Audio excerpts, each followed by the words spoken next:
आज ही Doubtnut app download करें। Doubtnut पर होगा अब आपके सभी मैथ्स, केमिस्ट्री, फिजिक्स और बायोलॉजी डाउट्स का सफाया। बस अपने क्वेश्चन की फोटो खींचो, उसे क्रॉप करो और तुरंत वीडियो सोल्यूशन पाओ। Download now.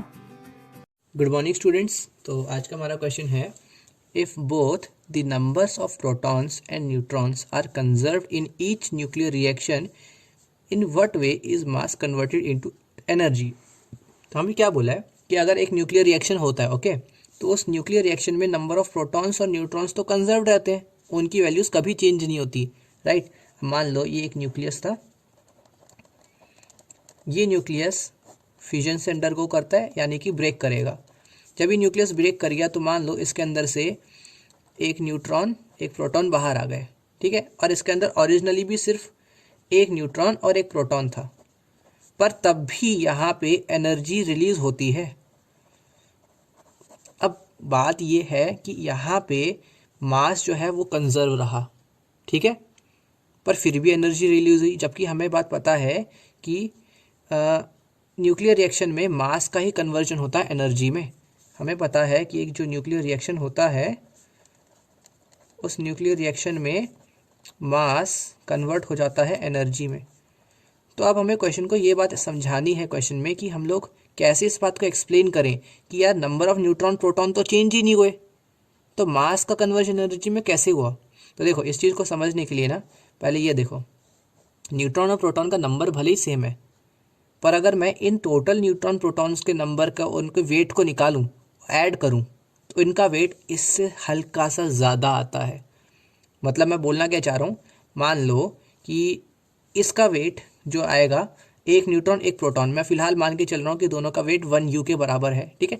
अभी मैं क्लियर एग्जाम्पल पे हूँ, ओके, ध्यान रखना, मैं कोई भी फिगर्स एग्जैक्ट यूज़ नहीं कर रहा, सिर्फ समझाने के लिए बोलने वाला हूँ कि अगर ये 1U है, ये भी 1U है, तो इस टाइम जो न्यूक्लियस है उसका मास हमें क्या दिखना चाहिए, और इनको total sum of mass is of nucleons.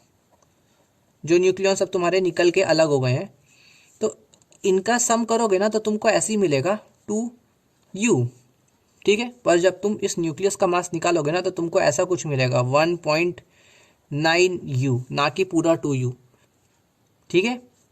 ये होता है, और ये जो मास में डिफेक्ट आ रहा है ना कि यार यहाँ पे एक्चुअली थोड़ा ज़्यादा मास होना चाहिए था, पर रियलिटी में इसका मास और इनका सम ऑफ मासेस तो इक्वल नहीं आ रहे हैं परफेक्टली, तो इसी प्रॉब्लम को बोलते हैं, इन दोनों में जो डिफरेंस है इसी को बोलते हैं मास डिफेक्ट। तो यार ये वाला मास एक्चुअली गया कहाँ कि यहाँ 2U का मास टोटल था, पर एक्चुअली में मास जो है वो 1.9U होना चाहिए था।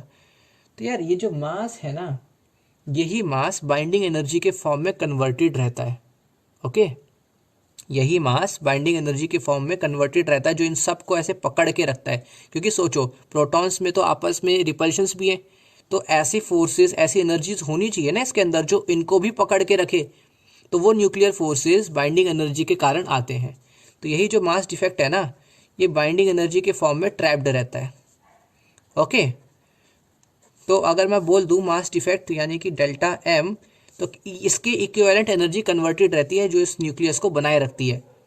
तो M delta M C square, इतनी एनर्जी इसके अंदर ट्रैप्ड थी, पर जब ये चीज़ ब्लास्ट हुई, ये लोग तो अलग हो गए, तो अब ये बाइंडिंग एनर्जी जो है ये फ्री हो गई। तो ये बाइंडिंग एनर्जी जब फ्री होती है तो यही एनर्जी रिलीज हमें दिखाई देता है, और हम ये बोलते हैं कि मास एनर्जी कन्वर्जन यहाँ पे हुआ, ओके। कन्वर्जन, मास का एनर्जी में कन्वर्जन हुआ।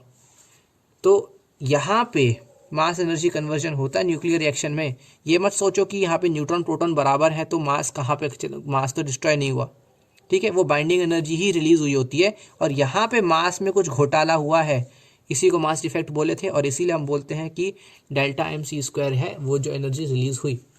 तो आई होप सबको ये क्वेश्चन समझ में आ गया होगा। क्लास 6 से 12 से लेके नीट, IIT, जेईई मेंस और एडवांस के लेवल तक 10 मिलियन से ज्यादा स्टूडेंट्स का भरोसा। आज ही डाउनलोड करें डाउटनेट ऐप या व्हाट्सएप कीजिए अपने डाउट्स 8400 400 400 पर।